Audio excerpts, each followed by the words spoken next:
ఉభయ తెలుగు రాష్ట్రాల్లో గోదావరి జిల్లాల్లో సార్వ, దాల్వా రెండు పంటలను వరినే సాగు చేయడం పరిపాటి.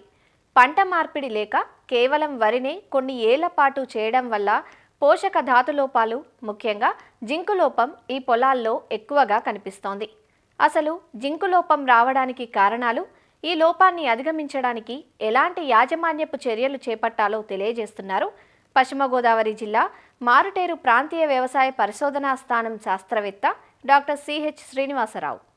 వరి పంటల సరిలో 3 పంటలకు ఒకసారి దాళవాలో జింకు వేసుకోమని చెప్తామండి. వేసుకునేటప్పుడు కూడా ఎకరానికి 20 కిలోల జింకు మనము దమ్ములో వేసుకోమని చెప్తాము. ప్రస్తుత పరిస్థితుల్లో ఏంటంటే ముడి జింకు లభ్యత తక్కువగా ఉందని, దాని యొక్క ఆవశ్యకత తెలియపోవటం వల్ల ఈ 5-6 సంవత్సరాల కాలం నుంచి రైతు సోదరులు ఎవరు దాళవా కాలంలో వేయటం మానేశారండి. జింకు లోపం వచ్చేది జింకు వేయకపోవటం వల్లే కాకుండా మనకి ప్రస్తుత పరిస్థితుల్లో మెషిన్ హార్వెస్టింగ్ అనేది సాధారణంగా జరుగుతుంది. ఈ మెషిన్ హార్వెస్టింగ్లో ఏంటంటే వరిగడ్డి కోసిన తర్వాత పంట అవశేషాలు భూమిలోనే ఉండిపోతాయి. సో ఈ పంట అవశేషాలు కుళ్ళకపోవటం వల్ల కానీ, లేకపోతే మనం జింకు వేయకపోవటం వల్ల కానీ, చౌడు సమస్య ఉన్నప్పుడు కానీ, తర్వాత pH ఎక్కువగా ఉన్నప్పుడు కానీ, ఇలాంటి సమస్యల్లో ఏంటంటే పంటలో జింకు లోపము సాధారణంగా వస్తుందండి.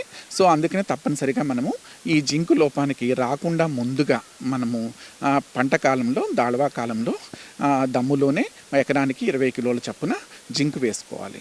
కానీ దీంట్లో వేసుకునేటప్పుడు గుర్తుపెట్టుకోవాల్సింది ఏంటంటే ఆ జింక్ని భాస్వరం ఎరువులతో పాటు కలిపి వేయకూడదు. సో చాలామంది రైతులు ఏమనుకుంటారంటే తుప్పు మచ్చలు వచ్చినప్పుడే జింకు లోపం అని అనుకుంటారు. సో మనకి జింకు లోపం అనేది నాటిన 4 నుండి 6 వారాల మధ్యన పైనుంచి 3 నుంచి 4 ఆకులు నడిమి ఈని ఫస్ట్ తెల్లగా పారిపోతుందండి. ఈ దశలోనే మనము జింకు లోపం వస్తున్నట్టు గుర్తుంచుకోవాలి. అయితే చాలామందికి ఏంటంటే ఈ నడిమి ఈని తెల్లగా అవటం అనేది సరిగ్గా గుర్తించరు కాబట్టి తర్వాత వచ్చే తుప్పు మచ్చలు వచ్చేంత వరకు ఆగి తుప్పు మచ్చలు వచ్చిన తర్వాత జింకుకి పిచికారీ చేస్తున్నారండి. కొన్నిసార్లు ఏంటంటే ఈ తుప్పు మచ్చలు కూడా రాకోకుండా పంట దుబ్బు చేయకోకుండా నాసిగా ఉంటుందండి. వేసిన ఎరువులు పట్టుకోవు. ఇది కూడా జింకు లోపంగా గ్రహించి మనము 2% జింక్ సల్ఫేట్ అంటే లీటర్ నీటికి 2 గ్రాముల చొప్పున జింక్ని నైట్లో కలుపుకుని పిచికారీ చేసుకున్నట్లయితే ఈ జింక్ లోపం రాకుండా ఉంటుంది.